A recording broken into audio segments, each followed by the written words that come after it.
Kalisto Ryback, U.S. Championship. The match was made a couple weeks ago. I think it could be a good match. People are shitting all over this. It makes no sense to have this match one-on-one and the IC title match to have 7 goddamn men in it, which is just asinine. But beyond that, I think it could be a nice little match for the undercard. Kalisto has been getting over somewhat. Ryback is decent when he's in there with the right opponent. So, I'm looking forward to it. I got Kalisto. There's no reason to do the title change here. But, yeah, I think it could be a good match. RJ? Kalisto easily. No logic there? Ryback's awful as heel and shouldn't win the title. Arden, who do you got going over? Please, it has to be Kalisto. It has to be Kalisto, man. For one, you know what it is about Kalisto? I don't necessarily want him to be, but I do feel as if the WWE is in a better place when you have somebody that is in that Rey Mysterio role.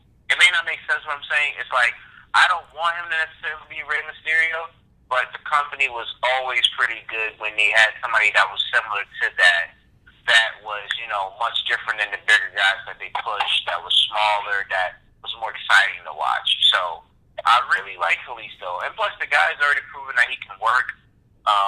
He's shown that he has the flexibility to not only be a solid singles worker, but also to be a solid tag team worker. But I think his potential really lays that he is a singles worker. And I think, pre-show or not, I'm expecting to be pre-show.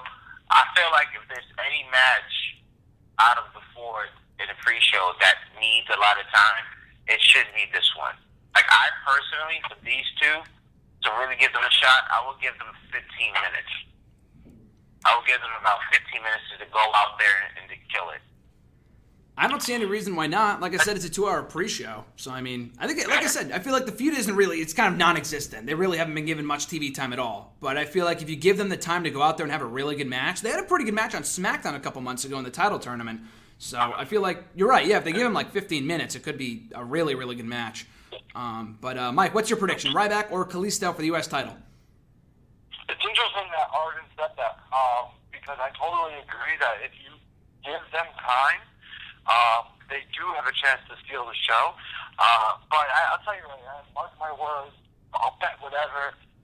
And you already know exactly how they're going to book this match. They're going to get maybe 10 minutes. I feel like 10 to 12 minutes. It's going to be Ryback dominating for 95% of the match. Kalisto's going to have a little spurt at the end, or he's going to have some kind of roll-up. I guarantee you the feud will not end at WrestleMania.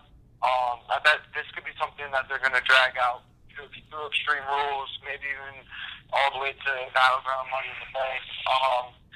I remember reading something about, they want to push Ryback after WrestleMania, which I'm not. I actually like Ryback. I don't think he's a terrible worker. I do like his new look, even though it's a little bit too Bill Goldberg for me. Goldberg.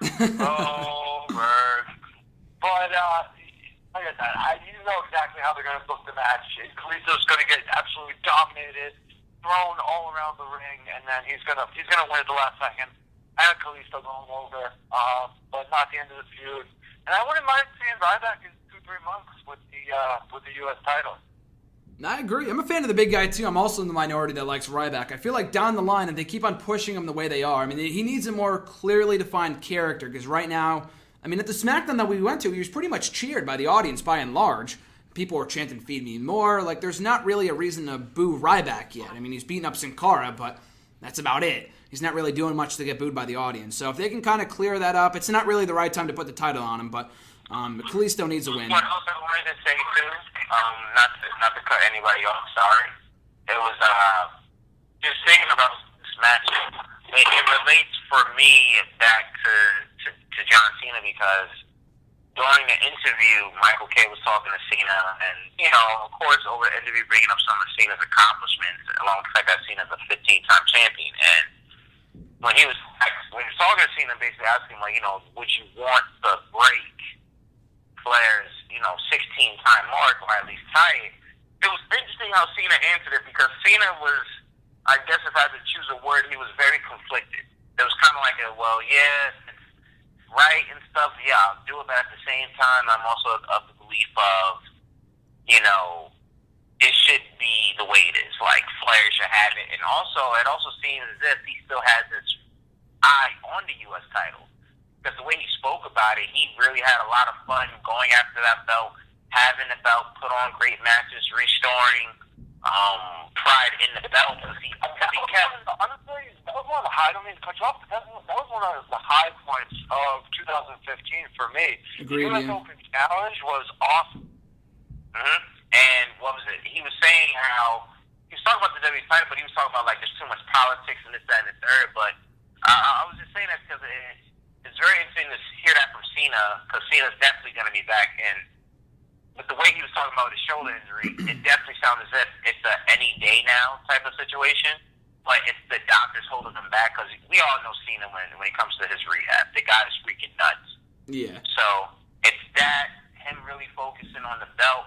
And also, let's also keep this in mind, man. You never know with the WWE, but man, if there's any time for the secondary titles to be on point, it's the summer. Cena's coming back, and it's basically going to be focused on the U.S. title. You're going to have things going on with the U.S. belt.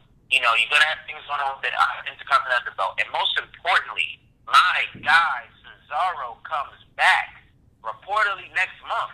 So the things that you can do for both belts, with Cena back, with Cesaro back, with potentially AJ Styles and others, they can't screw it up. They shouldn't be able to screw it up. A lot of possibilities there. John Cena. RJ, do you want to see Big Match John going back after the Star Spangled Prize? Sure. I don't see why not. I don't see why not either. I think it'd be great. Be better. I feel like he will get that 16th. I think it's more a matter of when than if he becomes a 17-time world champion and breaks the Ric Flair record. I don't think it's going to happen this year, because I feel like he won't be back until like July, reportedly. I mean, he could always be back sooner. This is John Cena we're talking about here. But, you know, before he got hurt earlier this year, it looked like he was going back after the championship against Del Rio at the Rumble. And I don't know if Kalisto would have gotten the opportunity that he did to become champion had Cena not gotten hurt. But by the time he comes back, you know, if Kalisto is still champion or whatever, we can get that match at Battleground or SummerSlam, or we'll see. But, no, that's interesting. I would love to see Cena back in the U.S. title hunt upon his return, so we'll have to wait and see.